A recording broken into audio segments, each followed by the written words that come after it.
Yes, in the last class we discussed about the group and period elements like hydrogen, lithium, sodium, potassium, rubidium, cesium. These belongs to S block elements or group number 1 elements, first group elements. Now what about the valency of these elements? Valency is nothing but the combining capacity of an element. Either the element has ability to give off the total number of the electrons, or the element has ability to accept the given total number of the electrons, or it has ability to share the total number of electrons in chemical bonding with the other element in order to form the compound or the final product. It may be either gains or loses or shares. Anyone. Either it gains the total number of the electrons or loses the total number of the electrons or shares the total number of the electrons with other element. Now sodium has 11 number of the electrons, first shell 2 number of the electrons, second shell 8 number of the electron, this is third shell 1 number of the electron, it ready to give off, therefore it loses the total number of the electrons, then it forms Na+. These are called monovalent. In the last class we discussed. Whereas the 17th group elements, that belongs to fluorine, chlorine, bromine and iodine.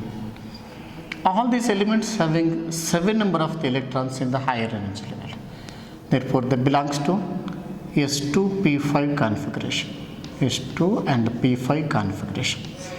2 plus 5 is equal to 7. It readily accepts 1 number of the electrons in order to get the nearest noble gas configuration. Therefore, these are called as electronegative elements.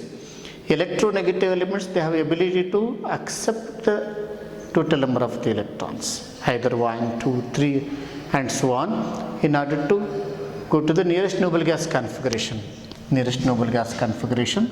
Therefore, this fluorine nearest noble gas configuration, that is equal to neon. Fluorine has 7 number of the electrons, it has 8 number of the electrons in the higher energy level. Therefore, it accepts 1 number of the electron. Therefore, the valency is equal to 1. Since it is the electronegative element, the tendency of an element to gain the electrons. That is called as a electronegativity. Therefore, electronegative elements, they always acquire negative charge. Therefore, Cl minus and Br minus and I minus. These are called as these are unipositive elements. These are uninegative elements. These are called as positive ions or negative ions. That is, these are called as cations. These are cations. Positive ions are called cations. And negative ions are called anions. Ions which migrate towards cathode in the applied electric field are called cations. Ions which migrate towards cathode in the applied electric field are called cations. Since cathode is negatively charged and hence the ions must be positively charged, therefore positively charged ions are called cations. Ions which migrate towards anode in the applied electric field are called anions. Since the anode is positively charged one, therefore the ion which has ability to move towards positive charge must have negative charge. Therefore, negatively charged ions are called anions. ನೋಡಿ, ಧನ ಆವೇಶವನ್ನು ಹೊಂದಿರತಕ್ಕಂಥ ಅಯಾನುಗಳನ್ನು ಕ್ಯಾಟಯಾನುಗಳು ಅಂತ, ಋಣ ಆವೇಶವನ್ನು ಹೊಂದಿರತಕ್ಕಂಥ ಅಯಾನುಗಳನ್ನು ಆನಯಾನುಗಳು ಅಂತ ನಾವು ಕರಿತೀವಿ. ಇವನ್ನು ನಾವು ಕ್ಯಾಟಯಾನ್ಸ್, ಕೆಲವೊಂದು ಸರಿ ಇವನ್ನ ರ್ಯಾಡಿಕಲ್ಸ್ ಅಂತಲೂ ಕರಿತೀವಿ ನಾವು. Radicals, here these are called as the radicals. These are negatively charged radical and positively charged radicals. Negatively charged, for example, carbonate charge ಬರೀಬೇಕು, CO. ಕಾರ್ಬನ್ಗೆ ಹೈಯರ್ ಎನರ್ಜಿ ಲೆವೆಲಲ್ಲಿ 4 ಎಲೆಕ್ಟ್ರಾನ್ ಇದೆ. ಆಕ್ಸಿಜನ್ಗೆ ಹೈಯರ್ ಎನರ್ಜಿ ಲೆವೆಲಲ್ಲಿ 6 ಎಲೆಕ್ಟ್ರಾನ್ಗಳಿದೆ. ಇದು ಎಲೆಕ್ಟ್ರೋ ಪಾಸಿಟಿವ್, ಇದು electro negative. therefore +4 -6 that is equal to -2. ಆ -2 ಅನ್ನು ನಾವು ಮೇಲ್ಗಡೆಗೆ ಬರ್ಕೊಳ್ತೀವಿ. CO3 ಈ 6 ಯಾಕೆ ಬಂತು ಅಂತ ಹೇಳಿದರೆ, ಒಂದು ಆಕ್ಸಿಜನ್ಗೆ 2, 3 ಆಕ್ಸಿಜನ್ ಇರೋದ್ರಿಂದ ಅದು 6 ಎಲೆಕ್ಟ್ರಾನ್ ಇದೆ. For 1 oxygen atom the valence is equal to 2. For 3 oxygen atoms the total number of the electrons that is equal to 6. Since carbon is electropositive, oxygen is electronegative, total charge that paired by means of the carbonate that is equal to CO3 2 minus. CO3 2 minus. ಹಾಗಾದರೆ NO3 ಬರ್ಕೊಳ್ತೀರಾ. NO3 ನೈಟ್ರೋಜನ್ಗೆ outer ಶೆಲ್ಲಲ್ಲಿ 5 numbers of the electronsಗಳಿದೆ. Because atomic number is equal to 7 2, 5. ಇಲ್ಲಿ ನೋಡಿ, ಒಂದು ಆಕ್ಸಿಜನ್ಗೆ 2 electron ಇರುತ್ತೆ, 3 ಆಕ್ಸಿಜನ್ಗೆ 6 electron. therefore 2 into 3 that is equal to -6. therefore +5 -6 that is equal to -1. therefore NO3 carries -1 charges. NO3 carries -1 charges. For example, sulphate SO4 ಬರೆದಿದ್ದೀರಾ, ಮೇಲುಗಡೆಗೆ ಚಾರ್ಜನ್ನು ಬರಿಬೇಕು. sulfur is electropositive element compared to that of the oxygen. therefore it carry positive charge and this carries negative charge. ನೋಡಿ, ಸಲ್ಫರ್ಗೆ outer energy ಲೆವೆಲಲ್ಲಿ 6 electrons ಇರುತ್ತೆ. It is a hexavalent. Sulphur is a hexavalent. ಇಲ್ಲಿ 2 into 4 that is 2 into 4 that is equal to -8. that is +6 - 8 is equal to -2. that is SO4 2 minus. SO4 2 minus. ನೋಡಿ, ಹಾಗಾದರೆ how to designate these charges that paired by means of the cations or anions? In cations no problem, either +1 +2 +3. now the radicals are found by means of the group of atoms. Radicals are this type of the ions like carbonate, sulfate and phosphate, nitrate. These are nothing but the group of the atoms. Either they bear negative charge, they bear the negative charge. How to evaluate the negative charge? like that is the -2 -1 -3 and so on. Suppose in case of the phosphate ion PO4, ಮೇಲ್ಗಡೆಗೆ ಎಷ್ಟು ಬರೀಬೇಕು confuse ಆಗ್ತಾ ಇದೆ. ನೆನ್ಪಿಟ್ಕೊಳ್ಳಿ, ಮೊದಲಿಗೆ ಇರ್ತಕ್ಕಂಥ element ಯಾವಾಗಲೂ positive charge ಬೇರ್ ಮಾಡುತ್ತೆ, ನೆಕ್ಸ್ಟ್ ಇರ್ತಕ್ಕಂಥ ಅದು ಯಾವಾಗಲೂ ನೆಗೆಟಿವ್ ಚಾರ್ಜನ್ನು ಬೇರ್ ಮಾಡುತ್ತೆ. ಈಗ ಫಾಸ್ಫರಸ್ ನೋಡಿ, ಹೈಯರ್ ಎನರ್ಜಿ ಲೆವೆಲಲ್ಲಿ ಎಷ್ಟು ಎಲೆಕ್ಟ್ರಾನ್ ಉಳಿದಿದೆ. ಫಾಸ್ಫರಸ್ಸಿನ ಅಟಮಿಕ್ ನಂಬರನ್ನು ನೆನ್ಪಿಟ್ಕೋಬೇಕು. ನಿಮ್ಮ ಪೀರಿಯಾಡಿಕ್ ಟೇಬಲನ್ನು ನೋಡ್ಕೊಳ್ಳಿ. ಫಾಸ್ಫರಸ್ ಸಿಂಬಲ್ P ಅನ್ನು ನೋಡಿ, ಸಾಮಾನ್ಯವಾಗಿ ಈ ನಾನ್ ಮೆಟಲ್ಸಲ್ಲಿ ಬರುತ್ತೆ, P ಬ್ಲಾಕ್ ಎಲಿಮೆಂಟ್ಸಲ್ಲಿ ಬರುತ್ತೆ. ಅದರ ಅಟಮಿಕ್ ನಂಬರು 15 ಇರುತ್ತೆ. ಅಟಮಿಕ್ ನಂಬರ್ 15 ಇರುತ್ತೆ. 15ಅನ್ನು ನೀವೇನಂತ ಬರ್ಕೊಳ್ತೀರಾ? ದಟ್ ಈಸ್ 2, 8, 5 ಅಂತ ಬರ್ಕೊಳ್ತೀರಾ. ಆ 5ಅನ್ನು ನಾನು ಇಲ್ಲಿ ಬರೆದಿದ್ದೀನಿ. This 5 that corresponds to the valence electron. The phosphorus is pentavalent. ಈ ಆಕ್ಸಿಜನ್ ನೋಡಿ, each oxygen atom has 2 numbers of the electrons. total 4 numbers of the atoms are there. therefore 8 - 8 +5 - 8 is equal to -3. ಅದಕ್ಕೆ ಫಾಸ್ಫೇಟ್ಗೆ ಮೇಲ್ಗಡೆಗೆ -3 ಚಾರ್ಜನ್ನು ಬರೀಬೇಕು. ಫಾಸ್ಫೇಟ್ಗೆ -3 ಚಾರ್ಜನ್ನು ಬರೀಬೇಕು. ಹಾಗಾದರೆ ನಮಗೆ ನೋಡಿ, carbonate, bicarbonate HCO3 ಬರೆದಿದ್ದೀರಾ. ಹಾಗಾದರೆ ಈ ಹೆಚ್ಚಿಗೆ ನಿಮಗೆ ಚಾರ್ಜ್ +1 ಬರುತ್ತೆ, ಕಾರ್ಬನ್ಗೆ +4 ಬರುತ್ತೆ, ಆಕ್ಸಿಜನ್ಗೆ ಮೈನಸ್ ಚಾರ್ಜ್ ಬರುತ್ತೆ. 2 into 3 that is equal to 6. 2 into 3 that is equal to 6. therefore +5 - 6 that is equal to +5 - 6 that is equal to -1. ಹಾಗಾದರೆ ಬೈಕಾರ್ಬನೇಟ್ ಇದ್ದರೆ -1 ಚಾರ್ಜನ್ನು ಬರೀಬೇಕು. Bicarbonate -1 charge, carbonate -2 charge, sulphate -2 charge, phosphate -3 charge. ಹಾಗಾದರೆ ನಮಗೆ compounds ಬರಿಬೇಕಾದ್ರೆ ನಮಗೆ simple ಆಗುತ್ತೆ. ಈಗ ನಿಮಗೆ ಗೊತ್ತಾಗಿದೆ. ಈಗ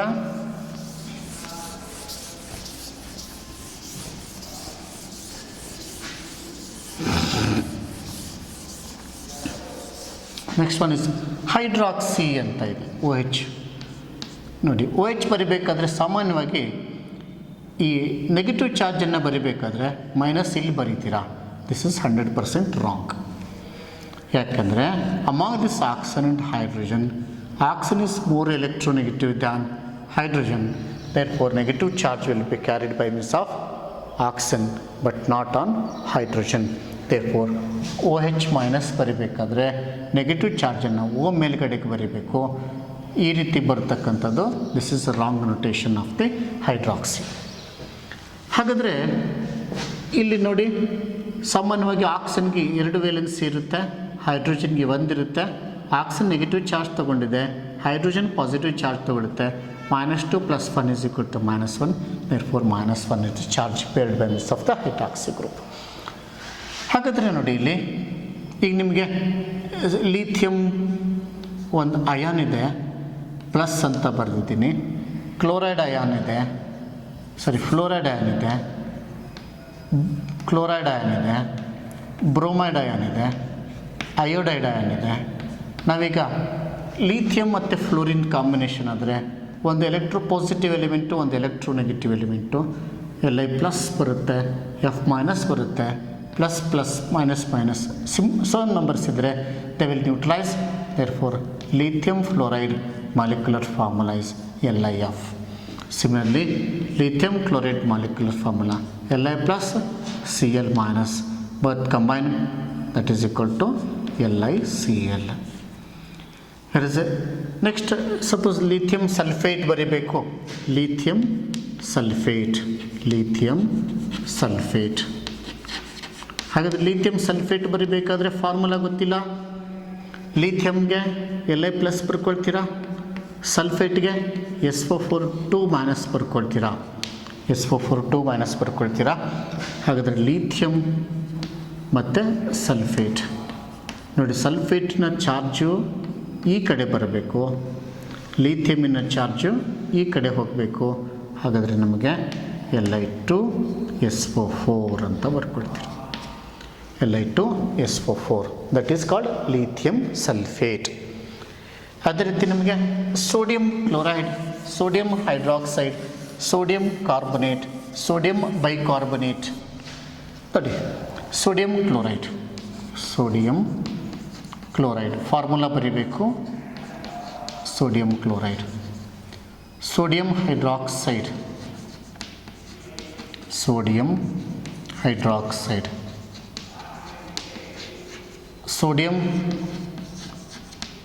bicarbonate, sodium carbonate,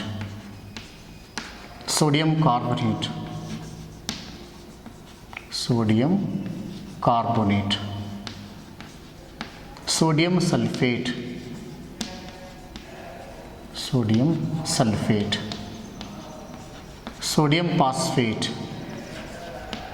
sodium phosphate. ನೋಡಿ, ಸೋಡಿಯಂಗೆ ಯೂನಿಟ್ ಪಾಸಿಟಿವ್ ಚಾರ್ಜ್ ಇರುತ್ತೆ. ಬೈಕಾರ್ಬೊನೇಟ್ ಹೈಡ್ರಾಕ್ಸೈಡ್ OH ಮೈನಸ್ ಇರುತ್ತೆ. ಬೈಕಾರ್ಬೊನೇಟ್ HCO3 ಮೈನಸ್ ಇರುತ್ತೆ. ಕಾರ್ಬೊನೇಟ್ CO3 2 ಮೈನಸ್ ಇರುತ್ತೆ. ಸಲ್ಫೇಟ್ SO4 2 ಮೈನಸ್ ಇರುತ್ತೆ. ಫಾಸ್ಫೇಟ್ PO4 3 ಮೈನಸ್ ಇರುತ್ತೆ. PO4 3 minus. ಹಾಗಾದರೆ NaOH ಮತ್ತು Naಗೆ ಒಂದು ವೇಲೆನ್ಸಿ, OHಗೆ ಒಂದು valency. therefore that is equal to NaOH.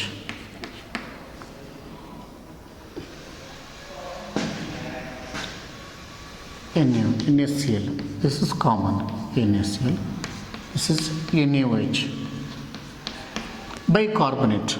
Bicarbonate ಅಂದರೆ HCO3 ಸಿಂಗಲ್ ಮೈನಸ್, Hಗೆ +1, ಕಾರ್ಬನ್ಗೆ +4, ಆಕ್ಸಿಜನ್ಗೆ -6, +1 +5, sorry +4, that is +5, +5 -6 is equal to -1.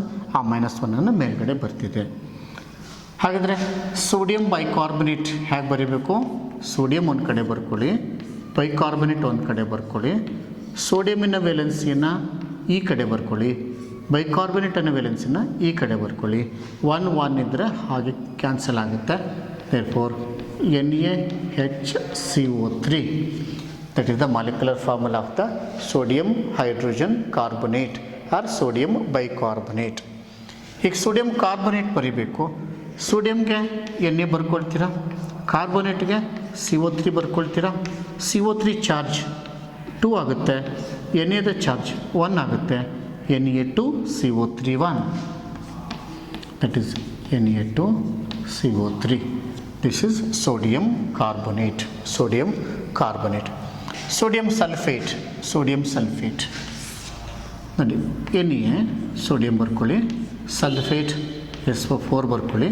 That is negative radical, ಒಂದು ಪಾಸಿಟಿವ್ ರ್ಯಾಡಿಕಲ್, ಒಂದು ನೆಗೆಟಿವ್ ರ್ಯಾಡಿಕಲ್. ಸೋಡಿಯಮ್ದು 1 ಚಾರ್ಜ್ ಇರುತ್ತೆ, ಸಲ್ಫೇಟ್ಗೆ 2 ಚಾರ್ಜ್ ಇರುತ್ತೆ. ಸಲ್ಫೇಟ್ಗೆ 2 ಚಾರ್ಜ್ ಇರುತ್ತೆ, ಸೋಡಿಯಂಗೆ 1 ಚಾರ್ಜ್ ಇರುತ್ತೆ. ಹಾಗಾದರೆ formula of the sodium sulphate Na2SO4. Na2SO4. ಹಾಗಾದರೆ ಸೋಡಿಯಂ ಫಾಸ್ಫೇಟ್ ಬರೀಬೇಕು. ಸೋಡಿಯಂ ಫಾಸ್ಫೇಟ್ ಬರೀಬೇಕು. ಸೋಡಿಯಂಗೆ ಬರ್ಕೊಂಬಿಡಿ, ಸೋಡಿಯಂ ಫಾಸ್ಫೇಟ್ PO4 ಅಂತ ಬರ್ಕೊಳ್ತೀರಾ. ಫಾಸ್ಫೇಟಿನ ಚಾರ್ಜು 3 ಇರುತ್ತೆ, ಸೋಡಿಯಮಿನ ಚಾರ್ಜು 1 ಇರುತ್ತೆ. ಹಾಗಾದರೆ sodium ಫಾಸ್ಫೇಟ್ಗೆ PO4, Na3PO4, that is sodium phosphate. Is it clear? Therefore sodium chloride, sodium hydroxide, sodium bicarbonate, sodium carbonate, sodium sulfate, sodium phosphate. ಹಾಗಾದರೆ suppose one more example, calcium chloride, calcium hydroxide, calcium carbonate, calcium sulphate, calcium phosphate, ಈ ರೀತಿ ಫಾರ್ಮುಲಾಗಳನ್ನು ಹೇಗೆ ಬರೀಬೇಕು? Calcium chloride, calcium hydroxide, calcium hydroxide, calcium carbonate, calcium carbonate, calcium bicarbonate, calcium bicarbonate, calcium sulphate, calcium sulphate, calcium phosphate, calcium phosphate. ನೋಡಿ ಫಾರ್ಮುಲಾವನ್ನು ಬರೆಯೋ method ನೋಡ್ಕೊಳ್ಳಿ. ಕ್ಯಾಲ್ಶಿಯಮಿನ valency ಎಷ್ಟು? ಕ್ಯಾಲ್ಶಿಯಮನ್ನು period ಟೇಬಲಲ್ಲಿ ನೋಡ್ಕೊಳ್ಳಿ, 2ನೇ ಗುಂಪಿನಲ್ಲಿ ಬರುತ್ತೆ. Any element which belongs to the second group ಹೌದು bivalency nature, 2 ಎಲೆಕ್ಟ್ರಾನ್ಗಳಿರುತ್ತೆ. It has ability to give off 2 electron to form the ion. Therefore ಕ್ಯಾಲ್ಶಿಯಮ್ಗೆ Ca2+ ಅಂತ ಬರ್ಕೊಳ್ತೀವಿ, Ca2+ ಬಯೋವೆಲೆಂಟ್ ಅಯಾನ್. ಅದೇ ರೀತಿ ಕ್ಲೋರೈಡ್ಗೆ Cl ಮೈನಸ್ ಅಂತ ಬರ್ಕೊಳ್ತೀವಿ. ಹಾಗಿದ್ರೆ ಫಾರ್ಮುಲಾ ಬರೆಯೋದು ಯಾವುದು? ಕ್ಯಾಲ್ಶಿಯಂ, ಇಲ್ಲಿ ಕ್ಲೋರಿನ್ ಬರ್ಕೊಳ್ಳಿ, ಕ್ಯಾಲ್ಶಿಯಮಿನ ವೇಲೆನ್ಸಿ 2, ಕ್ಲೋರಿನಿನ ವೇಲೆನ್ಸಿ 1. ಹಾಗಾದರೆ Ca1 Cl2, 1 ಬರೆದ್ರು ಅಷ್ಟೇ ಬಿಟ್ಟರು ಅಷ್ಟೇ, Cl2.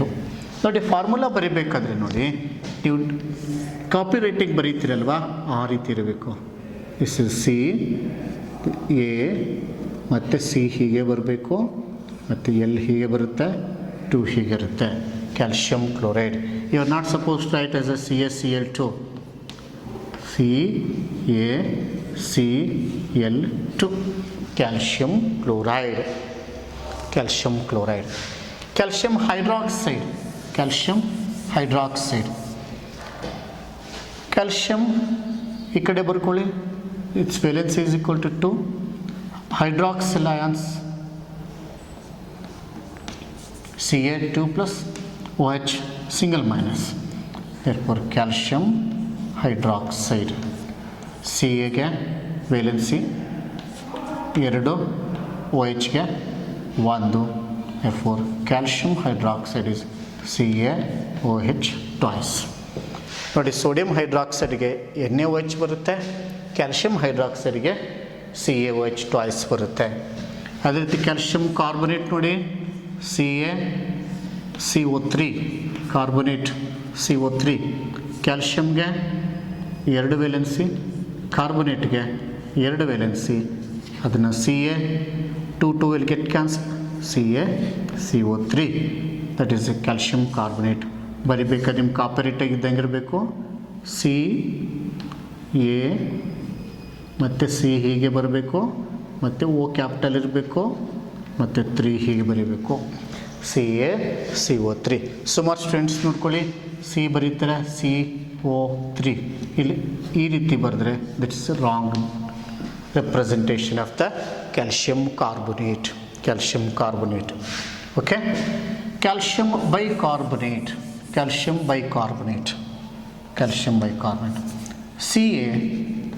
CaHCO3 ಬೈಕಾರ್ಬೊನೇಟ್ ಅಂದರೆ HCO3 ಅಂತ ಕರಿತೀವಿ.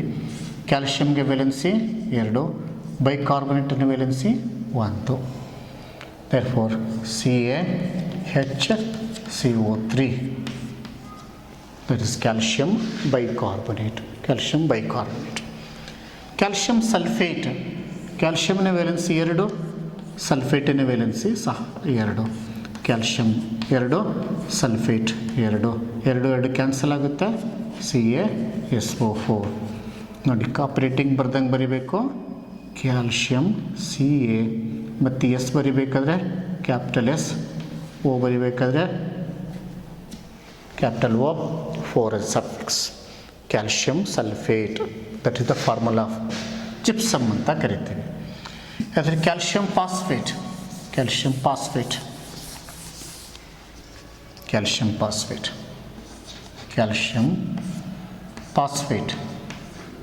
ಫಾಸ್ಫೇಟಿನ ವೇಲೆನ್ಸಿ ನೆನ್ಪಿಟ್ಕೋಬೇಕು, ಕ್ಯಾಲ್ಶಿಯಂಗೆ 2, ಫಾಸ್ಫೇಟ್ಗೆ 3. therefore what is the formula of the calcium phosphate? That is a Ca3PO4 twice. Calcium phosphate formula is Ca3PO4 twice. These are the formulas. Take an example of the trivalent cation, that is aluminum. Trivalent cation, aluminum, trivalent element.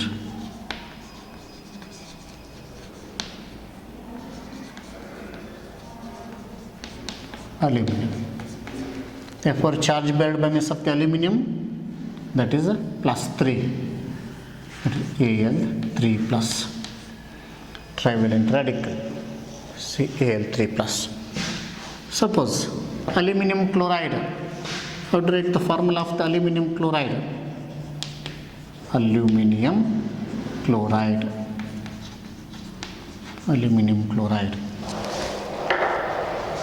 ಕ್ಲೋರೈಡ್ಗೆ ನಿಮಗೆ ಗೊತ್ತಿದೆ, Al ಬರೆದು 3+ ಬರ್ಕೊಳ್ತೀರಾ, ಕ್ಲೋರೈಡ್ಗೆ Cl- ಬರ್ಕೊಳ್ತೀರಾ. Formula ಬರೀಬೇಕು ನೋಡ್ಕೊಳ್ಳಿ, Al ಒಂದು bracket ಹಾಕ್ಕೊಳ್ಳಿ, Clಗೆ ಒಂದು bracket ಹಾಕ್ಕೊಳ್ಳಿ, Alಗೆ charge ಈ ಕಡೆ ಬರ್ಕೋಬೇಕು 1, Clಗೆ ಚಾರ್ಜ್ 1, Alಗೆ ಚಾರ್ಜ್ 3, ಬ್ರ್ಯಾಕೆಟ್ ತೆಗೆದುಬಿಡಿ, AlCl3. That is the formula of the aluminium trichloride ಅಥವಾ ಅಲ್ಯೂಮಿನಿಯಂ ಕ್ಲೋರೈಡ್ ಅಂತ ಕರಿತೀವಿ. ಅಲ್ಯೂಮಿನಿಯಂ ಹೈಡ್ರಾಕ್ಸೈಡ್,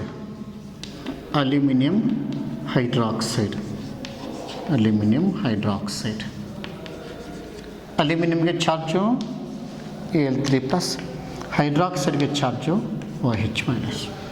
ಫಾರ್ಮುಲಾ ಬರ್ಕೊಳ್ಳಿ, Al ಬ್ರ್ಯಾಕೆಟ್ ಹಾಕ್ಕೊಳ್ಳಿ, OH ಒಂದು ಬ್ರ್ಯಾಕೆಟ್ ಹಾಕ್ಕೊಳ್ಳಿ, ಅಲ್ಯೂಮಿನಿಯಂ ವೇಲೆನ್ಸಿ 3, OH-ನ valency 1, that gives rise to AlOH thrice.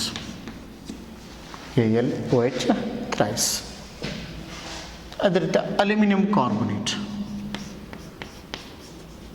Aluminium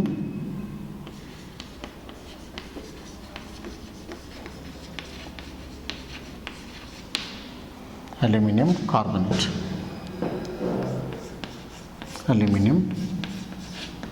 carbonate. ಕಾರ್ಬನೇಟ್ಗೆ ವೇಲೆನ್ಸಿ 2, ಅಲ್ಯೂಮಿನಿಯಂ ವೇಲೆನ್ಸಿ 3. ಫಾರ್ಮುಲಾ ಬರೆದ್ರೆ Al2CO3.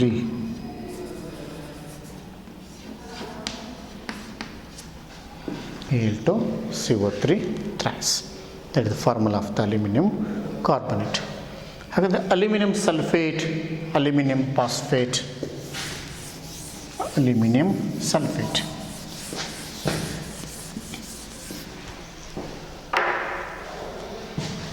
Aluminium sulphate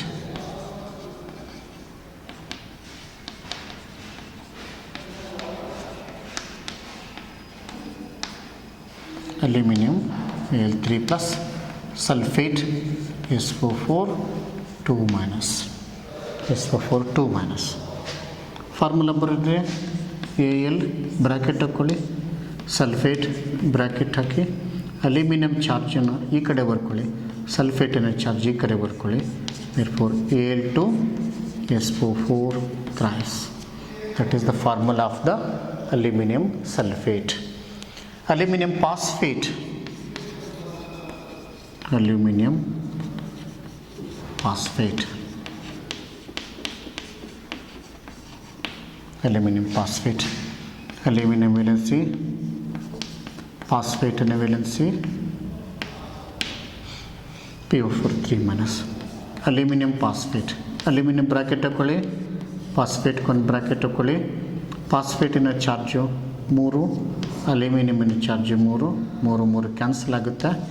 AlPO4. That is the formula of the aluminium phosphate. ಈ ರೀತಿ how various molecules are there. Practice ಮಾಡ್ಕೊಳ್ಳಿ, suffix change ಮಾಡ್ಕೊಳ್ಳಿ.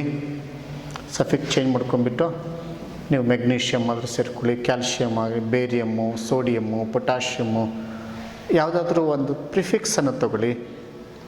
ಪಕ್ಕದಲ್ಲಿ ಆನಯನ್ಸ್ ಯಾವುದಾದ್ರೂ chloride ಅಯಾನು, bromide ಅಯಾನು, iodide ಅಯಾನು, fluoride ಅಯಾನು, hydroxyl ಅಯಾನು, nitrate ಅಯಾನು, phosphate ಅಯಾನು, carbonate ಅಯಾನು, bicarbonate ಅಯಾನು ಯಾವುದಾದ್ರೂ ತಗೋಬೋದು. For example nitrate ತೊಗೋಬೇಕು ಅಂತ ಹೇಳಿದ್ರೆ ಅಲ್ಯೂಮಿನಿಯಂ ನೈಟ್ರೇಟಿನ ಫಾರ್ಮುಲಾ ಬರೀಬೇಕು ಅಂತ ಹೇಳಿದ್ರೆ aluminium nitrate, aluminium nitrate,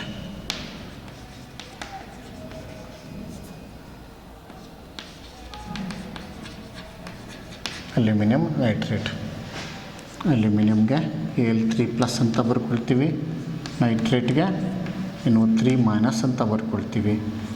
Al ಒಂದು ಕಡೆ ಬರ್ಕೊಳ್ಳಿ, ಬ್ರ್ಯಾಕೆಟ್ ಹಾಕ್ಕೊಳ್ಳಿ, NO3 ಬರ್ಕೊಳ್ಳಿ, ಬ್ರ್ಯಾಕೆಟ್ ಹಾಕ್ಕೊಳ್ಳಿ. ಹಾಗಾದರೆ Al ಅಲ್ಯೂಮಿನಿಯಮಿನ ವೇಲೆನ್ಸಿ 3, ನೈಟ್ರೇಟಿನ valency 1. therefore Al NO3 thrice. This is the formula of the aluminum nitrate. ಈಗ ನೋಡಿ, ಐರನ್ನ ವೇಲೆನ್ಸಿ ಬಂದರೆ ನಮಗೆ 2 ಬರುತ್ತೆ. ಒಂದು ಫೆರಸ್ ಅಂತ ಕರಿತೀವಿ, ಫೆರಸ್, ಮತ್ತೊಂದನ್ನು ಫೆರಿಕ್ ಅಂತ ಕರಿತೀವಿ, ಫೆರಿಕ್. ಇಲ್ಲಿ ಫೆರಸ್ಸಲ್ಲಿ +2 ಆಕ್ಸಿಡೇಷನ್ ಸ್ಟೇಟ್ ಇರುತ್ತೆ, ಫೆರಿಕ್ಕಲ್ಲಿ +3 ಆಕ್ಸಿಡೇಷನ್ ಸ್ಟೇಟ್ ಇರುತ್ತೆ. ಕ್ಯುಪ್ರಸ್ ಆ್ಯಂಡ್ ಕ್ಯುಪ್ರಿಕ್, ಕ್ಯುಪ್ರಸ್ಸಲ್ಲಿ +1 ಸ್ಟೇಟ್ ಇರುತ್ತೆ, ಕ್ಯುಪ್ರಿಕಲ್ಲಿ +2 ಸ್ಟೇಟ್ ಇರುತ್ತೆ. ಅಸ್ ಮತ್ತು ಇಕ್ ಅಂತ ಬಂದರೆ OUS ಮತ್ತು IC. OUS ಅಂತ ಹೇಳಿದ್ರೆ this is lower oxidation state ಅಂತ ಹೇಳ್ತೀವಿ. ಇಕ್ ಅಂತ ಹೇಳಿದ್ರೆ ಹೈಯರ್ ಆಕ್ಸಿಡೇಷನ್ ಸ್ಟೇಟ್ ಅಂತ ಕರಿತೀವಿ. Higher oxidation state, higher oxidation state. ನೋಡಿ, ಸುಮಾರು ನಾವು ಕೆಮಿಸ್ಟ್ರಿನಲ್ಲಿ ಓದಬೇಕಾದ್ರೆ ನೀವು ಫೀಲ್ ಮಾಡ್ಕೊಂಡಿರ್ಬೋದು. Ferrous sulphate, ferric sulphate, cuprous chloride, cupric chloride, manganous sulphate, manganic sulphate, chromous and chromic. ಈ ರೀತಿ ಅಸ್ ಮತ್ತು ಇಕ್ ಅಂತ ಬರುತ್ತಲ್ಲ. ಸಾಮಾನ್ಯವಾಗಿ ಟ್ರಾನ್ಸಿಷನ್ ಮೆಟಲ್ಸ್ ನಾವು ಗ್ರೂಪ್ ನಂಬರ್ 3 ಹಿಡಿದು ಗ್ರೂಪ್ ನಂಬರ್ 12 ತನಕ ನೀವು ಮಧ್ಯಭಾಗದಲ್ಲಿ ನೋಡ್ಕೊಳ್ಳಿ. ಅಂದರೆ ಸ್ಕ್ಯಾಂಡಮಿಂದ ಹಿಡಿದ್ಬಿಟ್ಟು ಜಿಂಕ್ ತನಕ ಅವನ್ನ 3D ಸೀರೀಸ್ ಎಲಿಮೆಂಟ್ಸ್ ಅಂತ ನಾವು ಕರಿತೀವಿ. ಯಾಕೆಂದರೆ 4th ಪೀರಿಯಡಲ್ಲಿದ್ದರೂ ಸಹ ಡಿ ಅಟಮಿಕ್ ಆರ್ಬಿಟಲ್ 3 ನಂಬರಲ್ಲಿ ಅಂದರೆ 3D ಅಟಮಿಕ್ ಆರ್ಬಿಟಲಲ್ಲಿ ವೇಲೆನ್ಸ್ ಎಲೆಕ್ಟ್ರಾನು ಎಂಟ್ರಿ ಆಗುತ್ತೆ. ಅದಕ್ಕೋಸ್ಕರ ನಮಗೆ ಅದನ್ನು 3D series elements, 4D series elements, 5D series elements ಅಂತ ನಾವು ಕರಿತೀವಿ. ಈಗ 3D ಸೀರೀಸ್ ಎಲಿಮೆಂಟ್ಸಲ್ಲಿ ನಮಗೆ ಕೆಲವೊಂದು ಎಲಿಮೆಂಟ್ಸ್ ನಮಗೆ ಎರಡೆರಡು ಆಕ್ಸಿಡೇಷನ್ ಸ್ಟೇಟು ಅಥವಾ ಎರಡಕ್ಕಿಂತ ಹೆಚ್ಚು ಆಕ್ಸಿಡೇಷನ್ ಸ್ಟೇಟನ್ನು ಕೊಡುತ್ತೆ. ಸಾಮಾನ್ಯವಾಗಿ ಲೋವರ್ ಆಕ್ಸಿಡೇಷನ್ ಸ್ಟೇಟ್ ಕಾಂಪೌಂಡ್ಸನ್ನು ನಾವು ಉಚ್ಚಾರಣೆ ಮಾಡಬೇಕಾದ್ರೆ ಅಸ್ ಅಂತ ಹೇಳ್ತೀವಿ, OUS ಸಫಿಕ್ಸನ್ನು ಸೇರಿಸ್ಕೊಳ್ತೀವಿ. ಹೈಯರ್ ಆಕ್ಸಿಡೇಷನ್ ಸ್ಟೇಟ್, ಹೈಯರ್ ವೇಲೆನ್ಸಿನ ನಾವು ಪ್ರಿಡಿಕ್ಟ್ ಮಾಡಬೇಕಾದ್ರೆ ಇಕ್ ಅಂತ ನಾವು ಸಫಿಕ್ಸನ್ನು ಸೇರಿಸ್ಕೊಳ್ತೀವಿ. ಅಂದರೆ ಅಸ್ ಸ್ಟೇಟಲ್ಲಿರ್ತಕ್ಕಂಥ ಫೆರಸ್ ಮತ್ತು ferric, chromous chromic, manganous manganic, ಈ ರೀತಿ ನಾವು ಈ ಅಸ್ ಇಕ್ ಅಂತ ಮರಿಬೇಕಾದ್ರೆ ಅಸ್ ಅಂತಕ್ಕಂಥದ್ದು ರೆಡ್ಯೂಸಿಂಗ್ ಏಜೆಂಟ್ ಅಂತ ಕರಿತೀವಿ, ಇಕ್ ಅಂದರೆ ಆಕ್ಸಿಡೈಸಿಂಗ್ ಏಜೆಂಟ್ ಅಂತ ಕರಿತೀವಿ. ಹಾಗಾದರೆ ಕ್ರೋಮಸ್ ಮತ್ತು ಕ್ರೋಮಿಕ್, ಫೆರಸ್ ಮತ್ತು ಫೆರಿಕ್, ಈ ferrous compounds are good reducing agents, ferric compounds are good oxidising agents. Manganous compounds are reducing agent, manganic compounds are good oxidising agents. Cuprous compounds are good reducing agents, cupric compounds are good oxidising agents. ಹಾಗಾದರೆ oxidation ಮತ್ತು reduction ರಿಯಾಕ್ಷನ್ಸ್ಗಳು ಅಂದರೆ ಏನು? ನಿಮ್ಮ school ಲೆವೆಲಲ್ಲಿ ನೀವು ಕಲ್ತಿದ್ದೀರಾ ಒಂದು ಹಳೇ ಡೆಫಿನೇಷನ್ನು. A chemical reaction which proceeds by the addition of oxygen is called oxidation reaction. A chemical reaction which proceeds by the addition of hydrogen is called reduction reaction. ಮತ್ತೆ ಹೇಳ್ತೀರಾ, A chemical reaction which proceeds by the liberation of addition of hydrogen or removal of the oxygen, that is called reduction chemical reaction. ಅಂದರೆ ಹೈಡ್ರೋಜನನ್ನು add ಮಾಡ್ತಕ್ಕಂಥ ಒಂದು ರಾಸಾಯನಿಕ ಕ್ರಿಯೆಯನ್ನು ಅಪಕರ್ಷಣ ರಾಸಾಯನಿಕ ಕ್ರಿಯೆ ಅಂತ ಕರಿತೀವಿ. ಆಕ್ಸಿಜನನ್ನು ಆ್ಯಡ್ ಮಾಡ್ತಕ್ಕಂಥ ಒಂದು ರಾಸಾಯನಿಕ ಕ್ರಿಯೆಯನ್ನು ಉತ್ಕರ್ಷಣ ರಾಸಾಯನಿಕ ಕ್ರಿಯೆ ಅಂತ ನಾವು ಕರಿತೀವಿ. ಉತ್ಕರ್ಷಣ ಅಂತ ಹೇಳಿದ್ರೆ ಆಕ್ಸಿಡೇಷನ್ ಅಂತ, ಅಪಕರ್ಷಣ ಅಂತ ಕೇಳಿದ್ರೆ ರಿಡಕ್ಷನ್ ಕೆಮಿಕಲ್ ರಿಯಾಕ್ಷನ್. ಹಾಗಾದರೆ ನಮ್ಮ ಪೀರಿಯಡ್ ಟೇಬಲಲ್ಲಿ ಎಷ್ಟೊಂದು ಮೂಲ ವಸ್ತುಗಳಿದ್ದಾವೆ. ನಾವು ಬರೀ ಹೈಡ್ರೋಜನನ್ನೇ ತೊಗೊಳ್ತೀವಿ, ಆಕ್ಸಿಜನನ್ನೇ ತೊಗೊಳ್ತೀವಿ. ಯಾಕೆ ಹೈಡ್ರೋಜನ್ ಆಕ್ಸಿಜನ್ ತೊಗೊಂಡ್ಬಿಟ್ಟು ನಾವು ಆಕ್ಸಿಡೇಷನ್ ಮತ್ತು ರಿಡಕ್ಷನ್ ರಿಯಾಕ್ಷನ್ಸನ್ನು ನಾವು ಕೊಡ್ತೀವಿ. Suppose iron is oxidised in presence of air, it gives iron oxide. ಅದನ್ನು ನಾವು ರಸ್ಟ್ ಅಂತಲೂ ಕರಿತೀವಿ. ಇದನ್ನು ನೀವು ಕೇಳಿರ್ಬೋದು ಕರೋಷನ್ ರಿಯಾಕ್ಷನ್ ಅಂತ. ಹಾಗಾದರೆ ಇಲ್ಲಿ ಹೈಡ್ರೋಜನ್ ಮೂಲ ವಸ್ತು ನಮಗೆ ರಾಸಾಯನಿಕ ಕ್ರಿಯೆಯಲ್ಲಿ ಇನ್ವಾಲ್ವ್ ಆಗುತ್ತಾ? ಇಲ್ಲ. ಹೈಡ್ರೋಜನ್ನ ಮೂಲ ವಸ್ತುವಿನಲ್ಲಿರ್ತಕ್ಕಂಥ ಅತ್ಯಂತ ಹೊರಗಡೆ ಕವಚದಲ್ಲಿರ್ತಕ್ಕಂಥ ಎಲೆಕ್ಟ್ರಾನ್ ಮಾತ್ರ ರಾಸಾಯನಿಕ ಕ್ರಿಯೆಯಲ್ಲಿ ಇನ್ವಾಲ್ವ್ ಆಗುತ್ತೆ.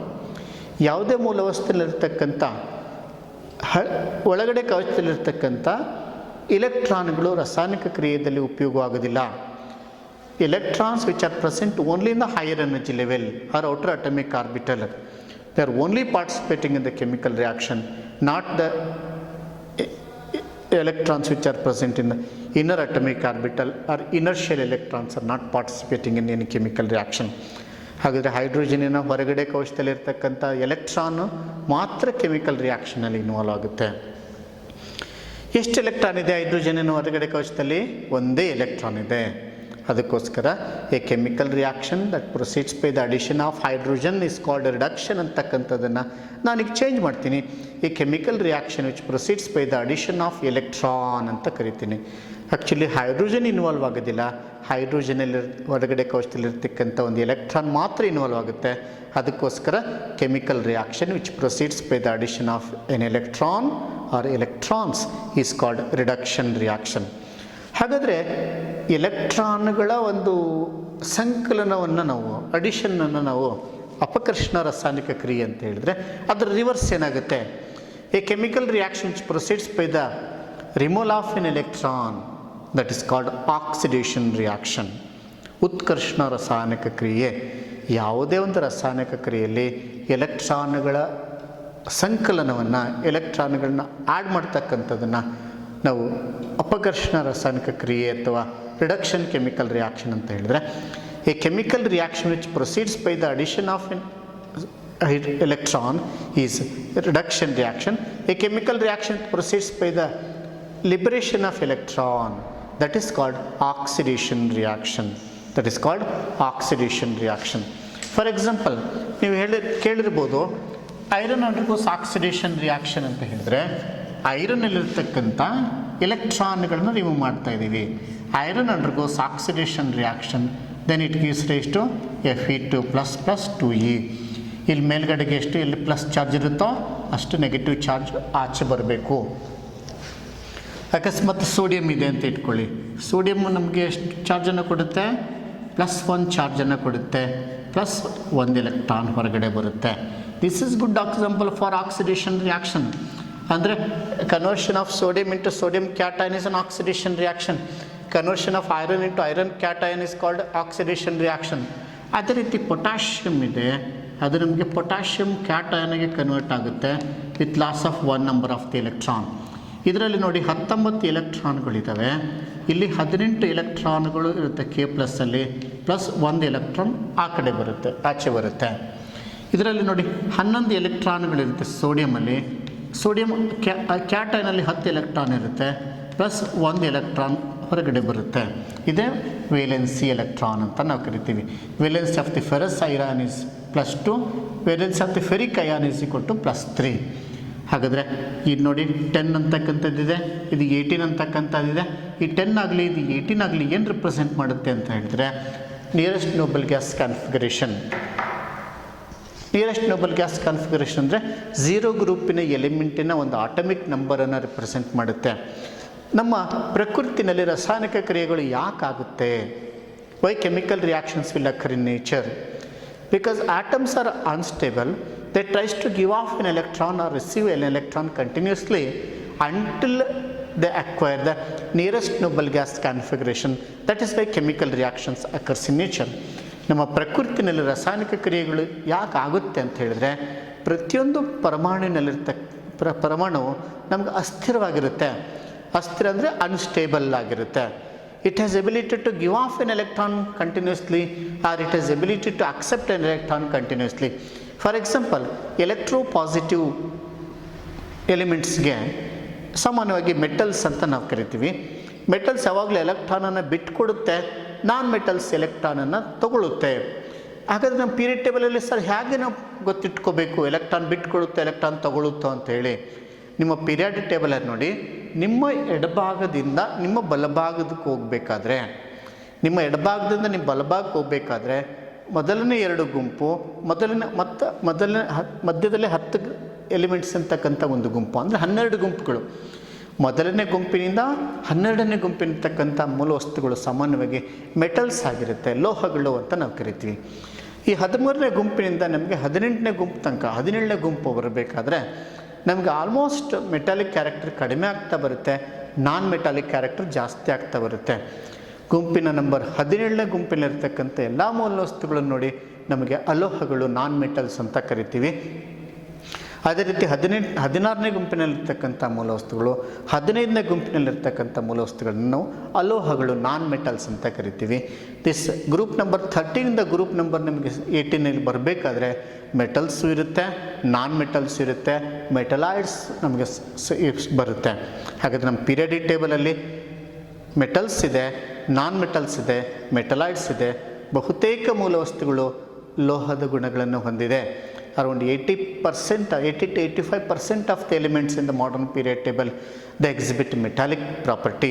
ಸಾಮಾನ್ಯವಾಗಿ ನಾನ್ ಮೆಟಲ್ಸ್ ಯಾವುದು ಎಲಿಮೆಂಟು ಗೇಸಿಯಸ್ ಸ್ಟೇಟಲ್ಲೇ ನಮಗೆ ಸಿಗುತ್ತೆ ಅಂತ ಹೇಳಿದರೆ, ಸಾಮಾನ್ಯವಾಗಿ ಕೆಲವೊಂದು ಮೂಲ ವಸ್ತುಗಳನ್ನ ಬರಿಬೇಕಾದ್ರೆ ಮಾಲಿಕ್ಯುಲರ್ ಸ್ಟೇಟ್ ಅಂತ ಹೇಳ್ತೀವಿ, ಕೆಲವೊಂದಕ್ಕೆ ಆಟಮಿಕ್ ಸ್ಟೇಟ್ ಅಂತ ನಾವು ಕರಿತೀವಿ. ಸಾಮಾನ್ಯವಾಗಿ ಈ ಹೈಡ್ರೋಜನ್ ಬರಿಬೇಕಾದ್ರೆ ನೋಡಿ ಸುಮಾರು ಸ್ಟೂಡೆಂಟ್ಸ್ ಕನ್ಫ್ಯೂಸ್ ಮಾಡ್ಕೊಳ್ತಾರೆ. ಸೋಡಿಯಂ ಬರಿಬೇಕಾದ್ರೆ Na ಬರೀತಾರೆ, ಹೈಡ್ರೋಜನ್ ಬರಿಬೇಕಾದ್ರೆ H2 ಬರೀತಾರೆ, ಪೊಟ್ಯಾಷಿಯಂ ಬರಿಬೇಕಾದ್ರೆ ಬರೀ K ಬರೀತಾರೆ, ಕ್ಲೋರಿನ್ ಬರಿಬೇಕಾದ್ರೆ Cl2 ಬರೀತಾರೆ.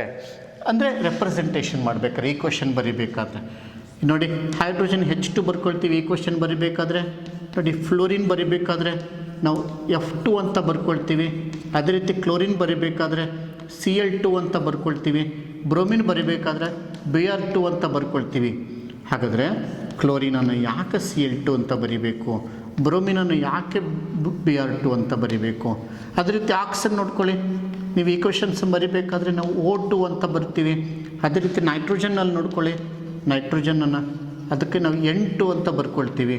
ನೋಡಿ ಕೆಳಗೆ 2 ಇದೆ ಅಂದರೆ ಡೈಅಟಮಿಕ್ ಮಾಲಿಕ್ಯೂಲ್ಸ್ ಅಂತ ನಾವು ಕರಿತೀವಿ. ಇದನ್ನು ಆಟಮಿಸಿಟಿ ಅಂತ ನಾವು ಕರಿತೀವಿ. The total number of the atoms that present in a molecule. ಅದಕ್ಕೆ ಓಝೋನ್ ಬರಿಬೇಕಾದ್ರೆ ನಾವು 3 ಅಂತ ಬರ್ಕೊಳ್ತೀವಿ. ಇನ್ನೊಂದು ಓಝೋನನ್ನು ನೋಡಿರ್ಬೋದು ನೀವು, ಆಟಮಿಸಿಟಿ 3 ಬರುತ್ತೆ, ಅದಕ್ಕೆ ಓಝೋನನ್ನು O3 ಅಂತ ಬರಿತೀವಿ. This corresponds to the atomicity. ಹಾಗಾದರೆ ಯಾವ ಎಲಿಮೆಂಟ್ಸ್ಗೆ ನಾನು ಕೆಳಗಡೆಗೆ 2 ಬರೀಬೇಕು, ಯಾವ ಎಲಿಮೆಂಟ್ಸ್ಗೆ ಕೆಳಗಡೆಗೆ 2 ಬರೆಯೋಕ್ಕೆ ಚಾನ್ಸಸ್ ಇಲ್ಲ ಅಂತ ಹೇಳಿದರೆ, ಯಾವ ಮೂಲ ವಸ್ತುಗಳು ನಮಗೆ ಪ್ರಕೃತಿಯಲ್ಲಿ ಅನಿಲ ರೂಪದಲ್ಲಿ ಸಿಗುತ್ತೆ. ನಮ್ಮ ಪಿರಿಯಡ್ ಟೇಬಲಲ್ಲಿರ್ತಕ್ಕಂಥ ಎಲ್ಲ ಮೂಲ ವಸ್ತುಗಳು ನೋಡಿ, ಕೆಲವೊಂದು ಘನ ರೂಪದಲ್ಲಿ ಸಿಗುತ್ತೆ ಕೊಠಡಿ ಉಷ್ಣತೆಯಲ್ಲಿ, ಕೆಲವೊಂದು ದ್ರವ ರೂಪದಲ್ಲಿ ಕೊಠಡಿ ಉಷ್ಣತೆಯಲ್ಲಿ ಸಿಗುತ್ತೆ, ಕೆಲವೊಂದು ಅನಿಲ ರೂಪದಲ್ಲಿ ನಮ್ಮ ಕೊಠಡಿ ಉಷ್ಣತೆಯಲ್ಲಿ ಸಿಗುತ್ತೆ. ಯಾವ ಮೂಲ ವಸ್ತುಗಳು ಕೊಠಡಿ ಉಷ್ಣತೆಯಲ್ಲಿ ಅನಿಲ ರೂಪದಲ್ಲಿ ಸಿಗುತ್ತೋ ಅಂತಹ ಮೂಲ ವಸ್ತುಗಳಿಗೆ ನಮಗೆ ಮಾಲಿಕ್ಯುಲರ್ ಸ್ಟೇಟ್ ಅಂತ ಕರಿತೀವಿ, ಡಯಾಟಮಿಕ್ ಸ್ಟೇಟ್ ಅಂತ ಕರಿತೀವಿ. ಅಂದರೆ ಡಯಾಟಮಿಕ್ ಸ್ಟೇಟಲ್ಲಿರ್ತಕ್ಕಂಥ ನಾವು ಪ್ರಕೃತಿಯಲ್ಲಿ ನೋಡಿ, ಹೈಡ್ರೋಜನ್ ಗೇಸಿಯಸ್ ಸ್ಟೇಟಲ್ಲಿರುತ್ತೆ, ಅದೇ ರೀತಿ ಆಕ್ಸಿಜನ್ ಗೇಸಿಯಸ್ ಸ್ಟೇಟಲ್ಲಿರುತ್ತೆ, ನೈಟ್ರೋಜನ್ ಗೇಸಿಯಸ್ ಸ್ಟೇಟಲ್ಲಿರುತ್ತೆ, ಫ್ಲೋರಿನ್ ಗೇಸಿಯಸ್ ಸ್ಟೇಟಲ್ಲಿರುತ್ತೆ, ಕ್ಲೋರಿನ್ ಗೇಸಿಯಸ್ ಸ್ಟೇಟಲ್ಲಿರುತ್ತೆ, ಬ್ರೋಮಿನ್ ಲಿಕ್ವಿಡ್ ಸ್ಟೇಟಲ್ಲಿರುತ್ತೆ, ಅಯೋಡಿನ್ ಸಾಲಿಡ್ ಸ್ಟೇಟಲ್ಲಿ ಇದ್ರೂ ಸಹ ಕಡಿಮೆ ಮೆಲ್ಟಿಂಗ್ ಪಾಯಿಂಟನ್ನು ಹೊಂದಿರುತ್ತೆ, ಕರಗುವ ಬಿಂದು ತುಂಬ ಕಡಿಮೆ ಇರುತ್ತೆ. ಇದಕ್ಕೆ ಇನ್ನೊಂದು ಪಿಕ್ಯುಲರ್ ಪ್ರಾಪರ್ಟಿ ಇದೆ, ಅಯೋಡಿನ್ ಸಬ್ಲಿಮೇಟ್ಸ್ ಆನ್ ಹೀಟಿಂಗ್. ಸಾಮಾನ್ಯವಾಗಿ ಘನವಸ್ತುಗಳನ್ನ ಹೀಟ್ ಮಾಡಿದ ಮೇಲೆ ದ್ರವರೂಪಕ್ಕೆ ಬರುತ್ತೆ, ದ್ರವರೂಪಗಳನ್ನ ಮತ್ತೆ ಹೀಟ್ ಮಾಡಿದರೆ ಅನಿಲ ರೂಪಕ್ಕೆ ಬರುತ್ತೆ. ಆದರೆ ಇಲ್ಲಿ ಘನರೂಪದ ಮೂಲ ವಸ್ತುವನ್ನು ಅಯೋಡಿನನ್ನು ನಾವು ಹೀಟ್ ಮಾಡಿದರೆ ನಿಮ್ಮ ಕ್ಯಾಂಫರ್ ಇದ್ದಂಗೆ, ಅಂದರೆ ಕರ್ಪೂರ ಹಚ್ಚಿದ ತಕ್ಷಣ ನೋಡಿ ನಿಮಗೆ ಕರ್ಪೂರ ಘನ ರೂಪದ ಸ್ಥಿತಿಯಲ್ಲಿ ನಮಗೆ ಕೊಠಡಿ ಉಷ್ಣತೆಯಲ್ಲಿ ಸಿಕ್ಕರೂ ಸಹ ಅದನ್ನು ನಾವು ಕಾಯಿಸಿದಾಗ ನಮಗೆ ನೇರವಾಗಿ ಅನಿಲ ರೂಪಕ್ಕೆ ಹೋಗುತ್ತೆ. ಅಂಥ ಪ್ರಕೃತಿಯಲ್ಲಿ ಸಿಗ್ತಕ್ಕಂಥ ಕೆಲವು ಎಲಿಮೆಂಟ್ಸ್ಗಳು ನಮಗೆ ಇದೆ. ಅದರಲ್ಲಿ ಅಯೋಡಿನ್ ಸಹ ಒಂದು. ಅಯೋಡಿನನ್ನು ನಾವು ಮತ್ತು ಕ್ಯಾಂಫರನ್ನು ಸಿಮಿಲರ್ ನಾವು ಫಿಸಿಕಲ್ ಪ್ರಾಪರ್ಟೀಸಲ್ಲಿ ನಾವು ಕೊಂಡೊಯ್ತೀವಿ. ಯಾಕೆಂದರೆ both that go sublimation on heating. Iodine it gives the beautiful violet vapours of iodine on heating. Beautiful violet vapours. It does not gives liquid state. Liquid iodine ನಮಗೆ ಬರೋದಿಲ್ಲ. Solid ಅಯೋಡಿನಿಂದ ಹಿಡಿದ್ಬಿಟ್ಟು vapours of the ಅಯೋಡಿನ್ಗೆ ಡೈರೆಕ್ಟಾಗಿ convert ಆಗುತ್ತೆ. ಹಾಗಾದರೆ ಇವು ನೆನ್ಪಿಟ್ಕೋಬೇಕು. ನಮ್ಮ formula ಬರೀಬೇಕಾದ್ರೆ ನಮಗೆ hydrogen combines with oxygen to give water ಅಂತ ನಾವು ಹೇಳಿಬಿಟ್ರೆ H2 + O2 gives rise to H2O. ಆಮೇಲೆ ಬ್ಯಾಲೆನ್ಸ್ ಮಾಡೋಕ್ಕೆ ಬರೋಣಂತೆ. ನೀವು ಫಾರ್ಮುಲಾ ಬರೋದನ್ನು ಮೊದಲಿಗೆ ಮಂದಟ್ಟು ಮಾಡ್ಕೊಳ್ಳಿ, ಆಮೇಲೆ ಅದನ್ನು ಲೆಫ್ಟ್ ಹ್ಯಾಂಡ್ ಸೈಡ್ ಮತ್ತು ರೈಟ್ ಹ್ಯಾಂಡ್ ಸೈಡನ್ನು ಸಮತೂಗಿಸ ಮಾಡೋದು, ಅಂದರೆ ಸಮೀಕರಣವನ್ನು ಸಮತೂಗಿಸುವುದು ಅಂತ ನಾವು ಕರಿತೀವಿ. Whereas here we can consider how to balance the chemical equations. ಒಂದನ್ನು ನಾವು ಟ್ರಯಲ್ ಆ್ಯಂಡ್ ಎರರ್ ಮೆಥಡ್ ಅಂತ ನಾವು ಕರಿತೀವಿ. Trial and error method.